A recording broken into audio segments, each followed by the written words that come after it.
El día de hoy vamos a iniciar una temática netamente clínica e importante que es la terapia pulpar de piezas primarias.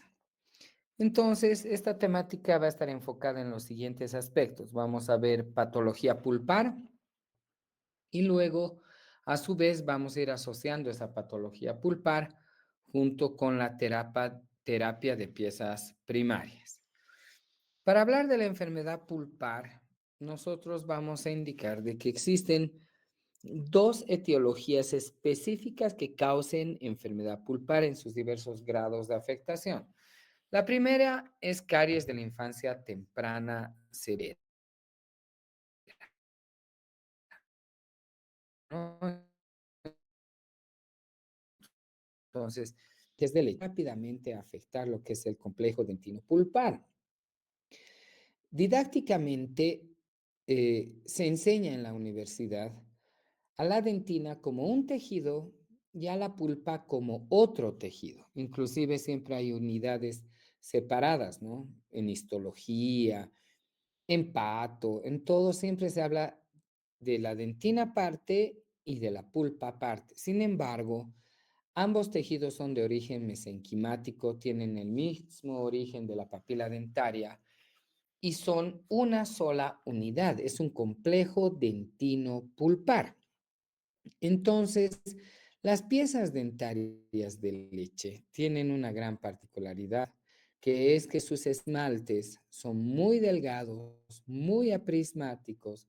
La dentina es un tejido muy orgánico y también de un grosor delgado, lo que hace que las lesiones cariosas que se instauran a temprana edad pues afecten rápidamente a la pulpa, donde como configuración interna los dientes de leche tienen cámaras grandotas. Entonces, las lesiones que son proximales, lesiones de IGDAS 4, IGDAS 5, que están en dentina medio profunda, siempre van a causar una enfermedad pulpar. Entonces, caries de la infancia temprana severa es la principal causa de enfermedad pulpar. Pero otra causa que daña el tejido pulpar son los traumatismos dentoalveolares. Un golpe en una pieza dentaria que cause una fractura complicada o no complicada. Fractura complicada se denomina cuando tenemos una lesión que no expone al tejido pulpar por el trauma. Y fractura complicada cuando ya inclusive existe exposición pulpar. Cualquier tipo de fractura en una pieza dentaria, y mucho más si es en un diente de leche, va a causar de la misma manera una irritación en el tejido pulpar, ¿no? Una agresión severa. Entonces, traumatismos dentoalveolares y caries de la infancia temprana severa se convierten en los primeros agentes etiológicos de la enfermedad pulpar. Pero a la hora de hacer un procedimiento endodóntico, sus compañeros que ya han pasado el primer rote y los que están iniciando este segundo rote, se están dando cuenta de que el procedimiento en sí no es igualito a la realización de un procedimiento endodóntico de pieza permanente. No es para nada igual. Hay muchas consideraciones distintas. Entonces, la endodoncia, que es definida como la rama de la odontología que estudia a la pulpa, su enfermedad y sus tratamientos, viene a ser distinta para piezas primarias que para piezas permanentes. ¿Y por qué? Por cuatro aspectos ahora fundamentales. Primero, la endodoncia es distinta porque un factor fundamental que te determina si tú vas a realizar, por ejemplo, una instrumentación de los canales radiculares o solamente trabajar en la cámara es la conducta del paciente. Pacientes que no son colaboradores, pacientes que son pequeñitos en edad, que no tienen la capacidad de aguantar un clamp, que no tienen la capacidad de un aislado absoluto y que requieren de un tratamiento pulpar, ya se modifica la técnica endodóntica y ahí está la técnica endodóntica no instrumentada por conducta. Otro factor que determina qué técnica endodóntica yo voy a realizar es cómo está el soporte radicular, cómo están los conductos de mi pieza primaria. Los dientes de leche sufren rizálisis, una reabsorción fisiológica de la raíz, porque tiene que haber la erupción del definitivo y haber el recambio de la pieza primaria. Entonces, estos conductos sufren, y de la misma manera que toda la raíz, reabsorción. Entonces, si una pieza ya está con una reabsorción asincrónica, por ejemplo, una raíz mesial más reabsorbida que una distal en un molar inferior, no podemos estar pensando en meter limas, porque voy a tener raíces en niveles distintos y puedo llegar a perforar inclusive las raíces. Entonces, es otro condicionante el ver cuánta porción radicular tengo para realizar el tratamiento. Otra de las causas para que se modifique la técnica y sea totalmente distinta de piezas primarias y permanentes es la propia técnica y el empleo de las sustancias. En una pieza permanente siempre vamos a utilizar para rellenar los conductos trabajados un material que no sea reabsorbible y que selle completamente el foramen apical, el canal radicular. Usamos conos de gutapercha, usamos pastas selladoras, utilizamos pastas siliconadas, utilizamos diversos tipos de pastas para sellar completamente el canal radicular en una permanente.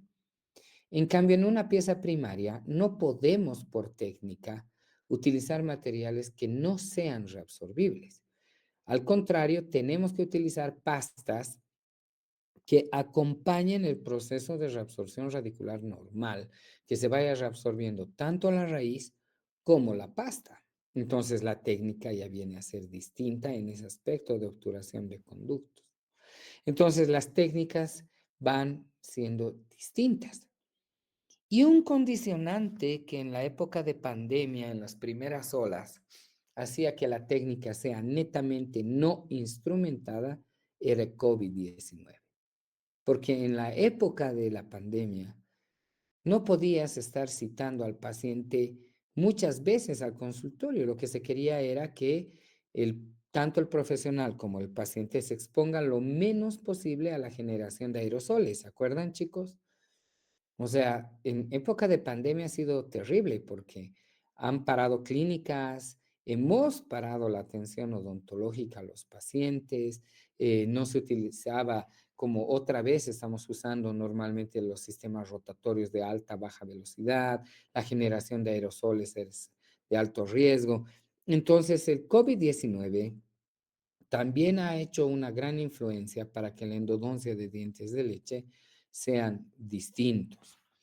Entonces, en ese sentido, a la hora de iniciar nuestro diagnóstico, a la hora de elegir inclusive la técnica a emplear de endodoncia, vamos a empezar con nuestro examen clínico. ¿Se me escucha? ¿Se ve la pantalla? Sí, doctor. Sí, doctor. Ok. A la hora de elegir una terapia pulpar, y otro aspecto, muchachos, que estamos, así como estábamos hablando mal de decir, aquí hay una caries en fosas y fisuras, una caries por vestibular y demás, y hemos aprendido de que se debe de indicar que es una lesión cariosa. Otro término que lo empleamos pésimamente es, esta pieza se va a endo, este diente se va a endo. Hace un momento he indicado que endodoncias es la ciencia o la rama de la odontología que estudia la pulpa, sus enfermedades y sus tratamientos. Entonces, el decir, este diente se va a endo, no estás diciendo nada. No estás diciendo si esa pieza va a ser estudiada nada más. No estás diciendo si esa pieza tiene enfermedad, qué tipo de enfermedad pulpar tiene. No estás diciendo qué tipo de técnica endodóntica vas a realizar. En todo caso, cuando uno piensa erróneamente, este diente está endodonciado, ¿cuáles son las técnicas de endodoncia que existen? ¿Cuáles son las terapias pulpares, chicos?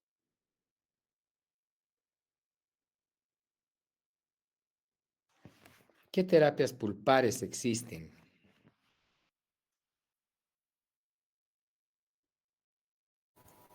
Pulpectomías, pulpotomías, instrumentadas, no instrumentadas, doctor. ¿Qué más? Muy bien, va desde la pulpotomía, las pulpectomías, que son las biopulpectomías, las necropulpectomías tipo 1, las necropulpectomías tipo 2. A su vez, estas pueden ser instrumentadas o no instrumentadas. Pero antes de la pulpotomía, ¿qué otras terapias pulpares también realizamos? Doctor, ¿se podría decir las protecciones pulpares directas y las Claro que revascularizaciones? sí. Los recubrimientos pulpares. Recubrimiento pulpar indirecto, recubrimiento pulpar directo, pulpotomías, pulpectomías, en piezas permanentes jóvenes estarán las apexogénesis, las apexificaciones, las revascularizaciones. Toda esa es la gama de tratamientos pulpares. Entonces se dan cuenta, este diente se va a endo. ¿A cuál? ¿Se va a un recubrimiento indirecto? ¿Se va a un recubrimiento directo? ¿Se va a una pexificación? ¿A qué terapia va? Entonces, para hablar de las técnicas endodónticas, primero, para el diagnóstico pulpar, tenemos que engranar. Es como hacer un checklist y decir, a ver, ¿qué diagnóstico, qué enfermedad pulpar está cursando esta pieza? Y el primer paso es el examen clínico. Una vez que hemos recabado en la anamnesis la historia de la enfermedad actual, en caso de una odontalgia, por ejemplo, lo primero que nosotros tenemos que indagar, y no ser chinchosos en la clínica, pero a veces sus historias clínicas en la primera hoja, motivo de consulta, le duele una muela. Historia de la enfermedad actual. La historia de la enfermedad actual es el relato cronológico del motivo de consulta. Y frente a una odontalgia, que ese es el término del dolor de muelas, uno lo primerito que debería pensar, ¿cuál es el agente etiológico causal del dolor? Y lo hemos dicho hace rato, o es caries o es trauma. Un diente duele por esas dos causas. Entonces yo debería preguntar al paciente, señora, usted está trayendo cuyo motivo de consulta es un dolor de muelas. Ok. Historia de la enfermedad actual. Madre indica que el niño cursa un cuadro de odontalgia en el sector póstero inferior derecho. Estoy empezando a emplear terminología y estoy redactando y haciendo una análisis muy sucinta sobre el motivo de consulta. Ok, entonces escribiré odontalgia del sector póstero inferior derecho. Y señora, esa muelita que le duele, ¿está picada? ¿No está picada? ¿Ese diente se ha golpeado? ¿Qué ha sucedido? Entonces estoy partiendo de la causa, ¿no? ¿Sabe qué, doctor? Sí, esa muela presenta una caries, una olla, está bien picada. Entonces, chicos, si un molar ya está con un IGDA 5, está con un IGDA 6, ¿qué piensan de la pulpa? ¿Cómo estará?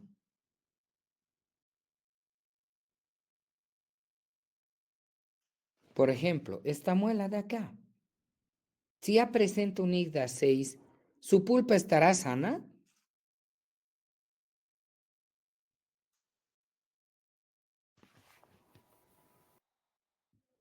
No, doctor.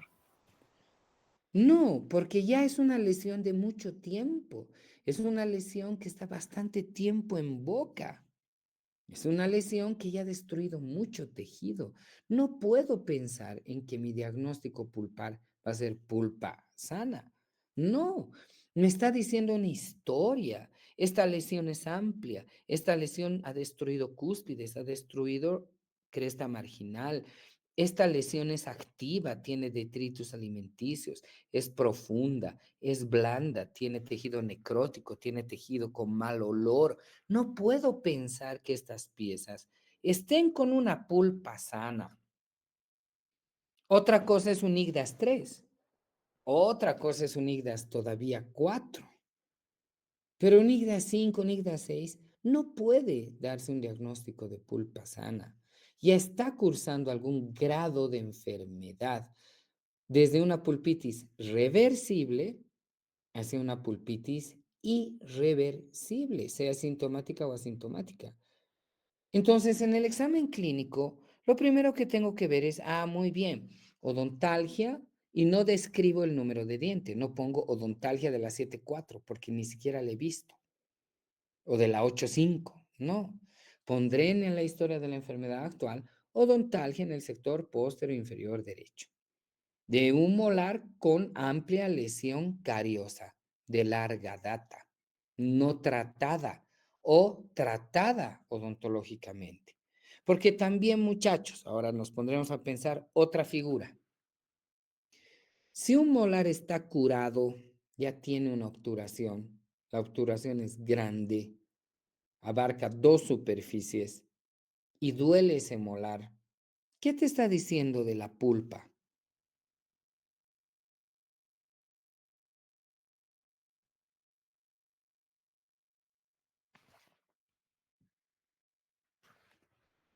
Edgar.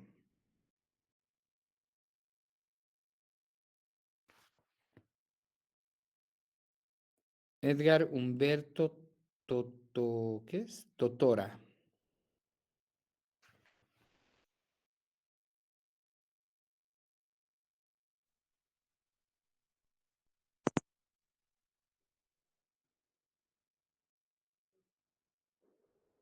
Eric Mendoza.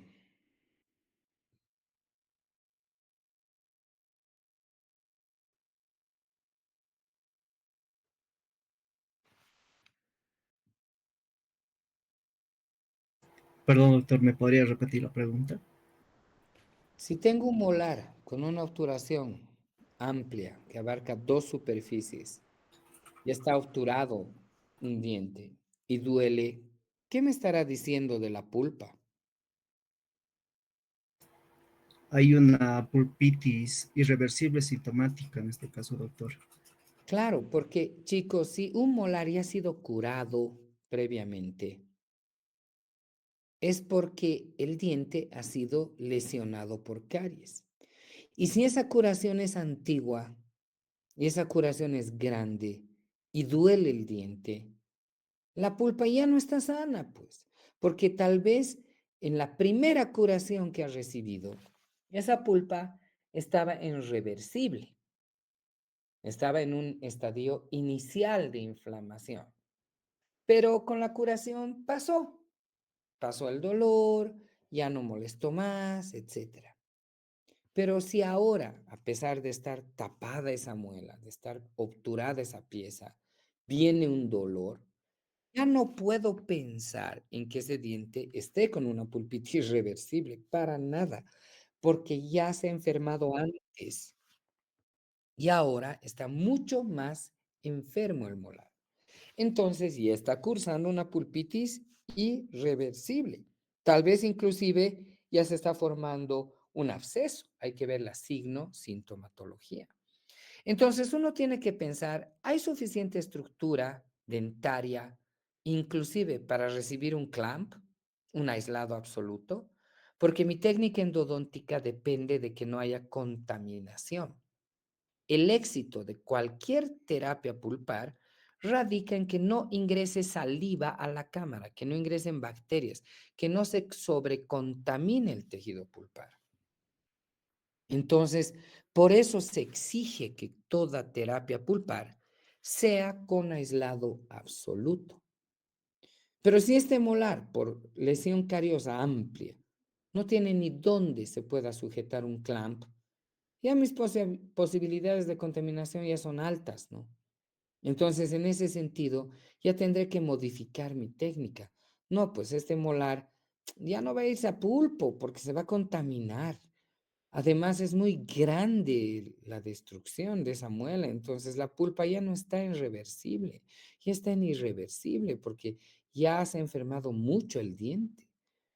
Y mi técnica endodóntica, si va a ir a una pulpectomía, ya no voy a estar pensando en meter limas ni nada porque no tengo ni dónde agarrar un dique de goma. Entonces, tal vez esta pieza tendrá que ser endodonciada, no instrumentada. O sea, hay tantos factores a la hora de elegir una terapia. Otro punto es la misma pieza, la corona, ¿será que va a ser restaurable? Tal vez es una lesión que va por debajo de la encía.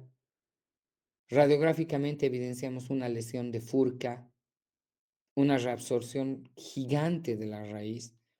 Entonces ese diente ya no va a terapia pulpar porque no hay condiciones para seguirlo manteniendo. Entonces tal vez tendrá que ser extraído. ¿Cómo está la encía? ¿Cómo está el tejido gingival alrededor? Si ya está inflamado, ya no está con enfermedad pulpar, está con enfermedad periapical. Cuando la encía se inflama alrededor del diente, ya no puedo hablar de pulpitis irreversibles ni dar un diagnóstico de necrosis, no, ya tendré que hablar de un diagnóstico de procesos periapicales, un absceso dentoalveolar agudo. Si ya presente una fístula, será un absceso dentoalveolar crónico, porque la encía, si ya está inflamada, es porque ya tiene infección.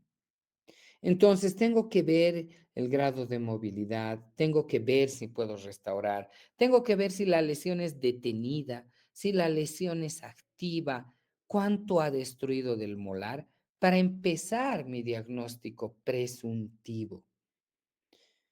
Y ahí tendré que tomar un examen complementario de diagnóstico. Y ese es el error. Doctor, tengo esta piecita y creo que puede irse a pulpo o pulpe aquí en una radiografía. No, la radiografía no te determina. Es un elemento auxiliar de diagnóstico. ¿Qué te determina? La clínica, la sintomatología, la radiografía y esa unión de tres parámetros recién dan el diagnóstico definitivo. Entonces, en el examen radiográfico yo tendré que evaluar, a ver, veré cuán cercana está la lesión cariosa a la cámara. ¿Hay comunicación? ¿No hay comunicación? ¿Cómo está el área de la furca? ¿El hueso está conservado o presenta un engrosamiento del ligamento periodontal o tal vez ya ha perdido inclusive hueso? Ya hay una rarefacción ósea, hay una lesión de furca, el piso está delgado. ¿Cómo está el nivel de raíces? ¿Será que las raíces están en una reabsorción de un tercio apical? ¿Se están reabsorbiendo hasta el tercio medio? ¿Se están reabsorbiendo y hasta cervical? Ya no tiene ni raíces la piecita. ¿O tiene una rizólisis asincrónica, una raíz más reabsorbida que la otra? Todos esos factores van a llevar a que nosotros, como formular una hipótesis mediante el ensamblado de varias pistas, lleguemos a un diagnóstico. ¿Y conocen quién es este señor? ¿Alguien conoce quién es este calvito de la foto?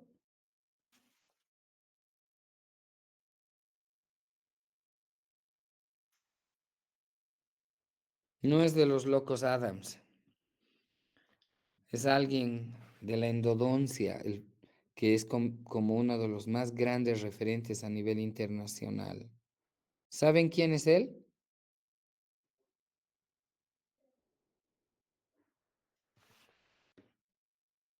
Él es Stephen Cohen. Es el padre del diagnóstico de las enfermedades pulpares. Entonces, ya desde hace muchos años atrás, nosotros tenemos que basarnos en los grandes referentes internacionales. Y uno de los grandes referentes internacionales para terapia pulpar, para la endodoncia y para el diagnóstico de la patología pulpar es Cohen. Entonces ya no se emplea que pulpitis abscedosa, que pulpitis infiltrativa, que serosa, que ulcerativa primaria secundaria. El término gangrena ya no existe hace millones de años atrás. Que la pulpitis crónica, que la aguda, que la crónica reagudizada, que se va a agudizar en 10 minutos. Todas esas clasificaciones, que a cavidad abierta, que a cavidad cerrada, ya no se emplean hace muchísimos años atrás. Hoy en día La clasificación de las enfermedades pulpares a nivel internacional es la clasificación americana en su 11ª edición de Cohen. Y esa es la que ustedes tienen que hablar. Esa es la que no es solo para niños, es para adultos, porque está hablando de la enfermedad pulpar en general. Y esta clasificación, esta 11ª clasificación de las enfermedades pulpares, va relacionado inclusive al tema histológico del complejo dentino pulpar. Y la enfermedad pulpar parte comprendiendo la histología de la pulpa, porque si yo no comprendo cómo es la histología de la pulpa, peor va a ser cómo va a darse o entenderse por qué es una pulpitis irreversible, por qué es una pulpitis reversible, irreversible sintomática, qué estará pasando en el tejido pulpar. Entonces, la pulpa dental presenta zonas histológicas. La zona más periférica de la pulpa es la zona odontoblástica u oligocelular, que aquí podemos observar está comprendida por células cilíndricas con una prolongación citoplasmática denominada proceso de Tomes, que son los odontoblastos. Los odontoblastos son células formadoras de tejido dentario, por eso odontodiente, blasto formador. Entonces son las células responsables de formar los tejidos del diente, no el esmalte, pero sí la dentina, ¿no? O sea, forma dentina, el odontoblasto. Entonces la capa más superficial es la zona odontoblástica. Por debajo vemos toda esta zona blanca, que se denomina plexo de Neil, N-E-I-L-L, Neil. Otros autores colocan como Weil, en vez de la N le colocan una W, o zona subodontoblastica, o pobre en células. Y se llama pobre en células esta zona subodontoblástica porque no tiene células. ¿Qué hay en esa zona? Las terminaciones nerviosas, las fibras nerviosas mielínicas, que están las fibras adeltas, las fibras nerviosas adeltas. Entonces, aquí están terminando la inervación de la pulpa, pero están las fibras adeltas. ¿Qué características tienen estas fibras adeltas? Que son mielínicas, que son de conducción rápida. Eso quiere decir que esta fibra, al ser estimulada, en milisegundos llega la sensación dolorosa al cerebro y se lo percibe. Y retirado el estímulo, cede completamente el dolor. La conducción es de ida y vuelta rapidísima de las fibras adeltas. ¿En qué enfermedad pulpar, muchachos, el dolor se percibe ni bien llega el estímulo y calma ni bien se quita el estímulo?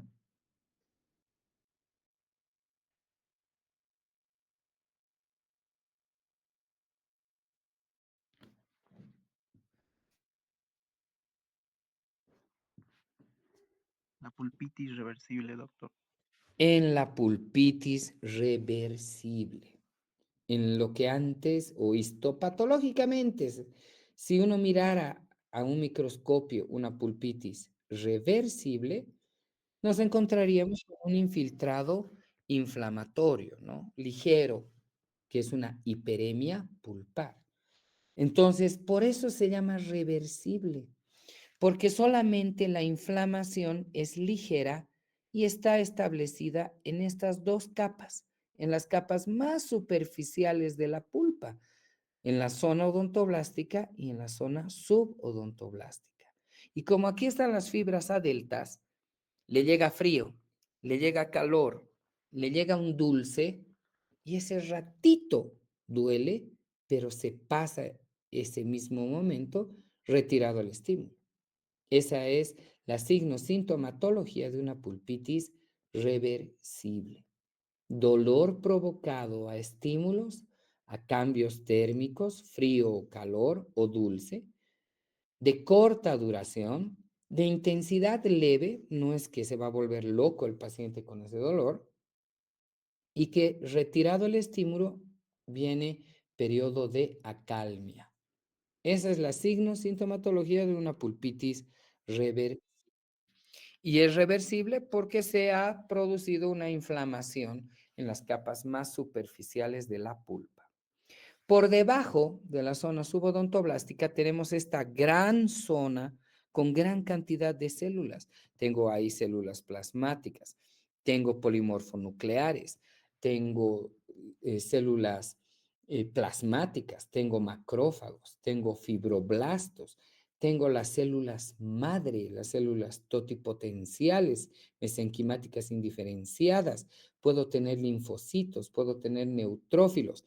Por eso se llama zona rica en células. Y de acuerdo al grado de inflamación o infección que se esté produciendo en la pulpa, van a ver si hay gran inflamación, linfocitos. Si ya está viendo abscesos, está viendo gases, está viendo bacterias, gran cantidad de macrófagos, porque los macrófagos son la primera línea de defensa del organismo. Son como los soldados que van, detectan algo y se lo comen, como Pac-Man. Entonces, los macrófagos son la primera línea de defensa del organismo. Si aquí hay pus, si aquí hay bacterias, si aquí ya la infección es severa, voy a encontrarme en la zona rica en células gran cantidad de macrófagos, neutrófilos, linfocitos, células blancas, leucocitos, etcétera. Entonces, esta zona va aumentando, por así decir, la cantidad de células de defensa según el grado de inflamación o infección que se esté dando. Y por la parte más interna de la pulpa, que se llama la zona central de la pulpa, están los capilares, está la irrigación de la pulpa, está el sistema linfático, están las vénulas del diente y están las fibras C. Las fibras C nerviosas son amielínicas, quiere decir que no tienen cubierta de mielina.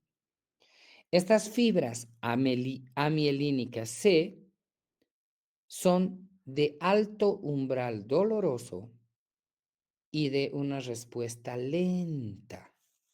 ¿Qué quiere decir? Que si llega algo frío, ese ratito se siente el frío, ha sido la fibra delta. Pero sigue doliendo, está estimulada la fibra C. Si toma algo caliente, ese ratito siente el calor, duele por la fibra A delta. Pero sigue doliendo, está comprometida la fibra C. Si duele de la nada, espontáneamente, es porque está todo el tejido pulpar inflamado en todas sus zonas y comprimen a la fibra C y causa el dolor que dura y dura y duele y duele y duele. Entonces, los dolores nocturnos, irradiados, difusos, espontáneos, de intensidad severa, de larga duración, ¿qué tipo de pulpitis será? Pulpitis irreversible, doctor. Pulpitis irreversible. Por eso se llama irreversible, porque ya están comprometidas todas las zonas de la pulpa. Está la parte periférica, la zona subodontoblastica. La zona rica en células es un campo de batalla, es un campo de batalla entre gases, entre bacterias, entre tejido necrótico, entre abscesos, microabscesos dentro de la pulpa, entre todas las células de defensa y de paso el dolor pues es un protopático intenso y demás porque ya está involucrada la fibra C. ¿Vamos bien, muchachos? Sí, doctor. Ok. Entonces ahí están las dos fibras. Fibras mielínicas adeltas, que son de conducción rápida, están en el plexo de Raskol o zona subodontoblastica, en esa pobre en células, y están relacionadas a dolores provocados a estímulos, frío, calor, pero de corta duración y retirado el estímulo, viene acalmia. Luego están las fibras amielínicas C, que son de alto umbral doloroso, están relacionadas a gran daño del tejido pulpar, dolor sordo o mal localizado, cuando ya hay lesión severa, cuando hay mucha inflamación, van a estar comprometidas las fibras C. Entonces, desde ese punto de vista, Cohen, en su 11ª clasificación, empieza con los diagnósticos de pulpa sana, pulpitis reversible, pulpitis irreversible, sintomática o asintomática. Y posteriormente, cuando ya claudica todo el tejido pulpar, porque ya la agresión, las bacterias, los gases ya van destruyendo al tejido pulpar, se va a la necrosis. Entonces, las enfermedades pulpares para Cohen son, partimos de pulpa sana, pulpitis reversible, pulpitis irreversible sintomática asintomática y necrosis pulpar. Para que cuando esto ya causa más daño, ya se ha necrosado, sea parcial o total el tejido pulpar, eso no importa, pero ya es una necrosis. Va a pasar todos esos gases, esa infección al periápice, ya se den las enfermedades periapicales, los procesos periapicales. Y ahí va a estar el absceso dentoalveolar agudo y el absceso dentoalveolar crónico. Entonces, las técnicas endodónticas dependen del diagnóstico.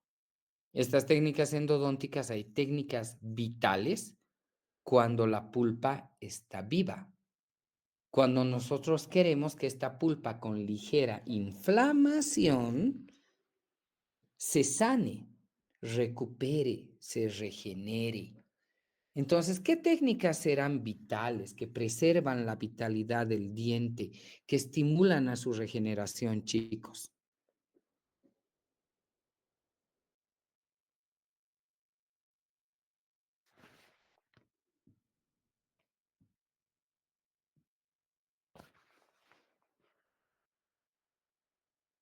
Juan Blanco Blanco.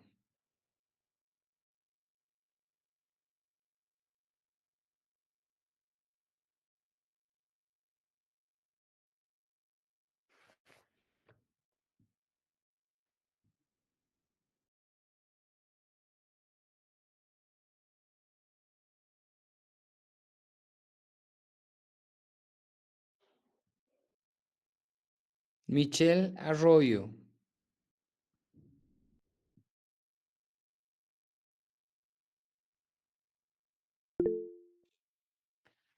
Adelante. Doctor, los protectores pulpares.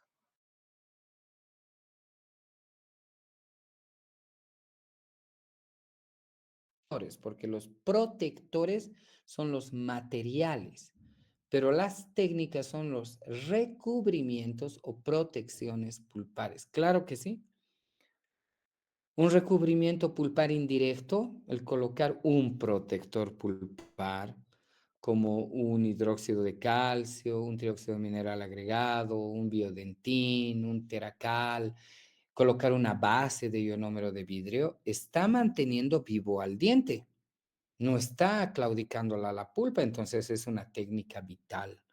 Una protección pulpar directa, producto de una comunicación accidental, no por caries, sino que accidentalmente uno ha comunicado la cámara por remoción del tejido cariado, amante de la alta velocidad y con las redondas gigantes, PAN, una comunicación accidental, colocamos un material que promueva la remineralización, como un hidróxido de calcio, un MTA, un biodentín, un teracal.